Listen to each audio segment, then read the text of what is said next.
Ya, saudara, jamaah haji asal Aceh yang meninggal dunia di Tanah Suci kembali bertambah. Jemaah yang wafat di Tanah Suci tersebut adalah Razali Ibrahim Pekan asal Aceh Utara. Almarhum jemaah haji kloter 8 asal Syam Talira, Aron, Aceh Utara meninggal di Mekah pada Jumat 9 Juni 2023 pukul 9:37 waktu Arab Saudi. Menurut data Siskohat, Razali Ibrahim Pekan meninggal dunia pada usia 61 tahun disebabkan oleh penyakit kardiovaskular disease dan dimakamkan di Sarai. Wakil Sekretaris PPIH Embarkasi Aceh, Adnan, mengatakan jumlah jemaah haji Aceh yang wafat di Tanah Suci bertambah lagi 1 orang sehingga menjadi 3 orang.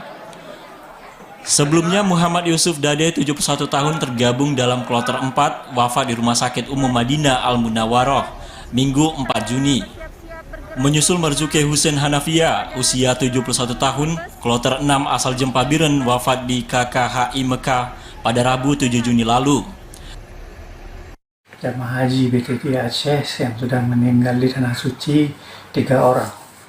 Dan sebelumnya nama Muhammad Yusuf Dade di Madinah tanggal 4 Juni 2023. Dan yang kedua Marzuki Hussein kloter 6 tanggal 7 Juni. Dan kemarin hari Jumat Bapak Razali Ibrahim Pekan tanggal 9 Juni di Mekah.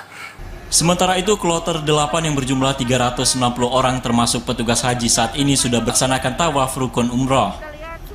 Sedangkan kloter 5 berjumlah 391 orang melaksanakan pemotongan hewan dam dan kloter 4 sebanyak 388 orang melaksanakan tawaf umroh sunnah. Dari Banda Aceh, Fajariana, TVRI melaporkan.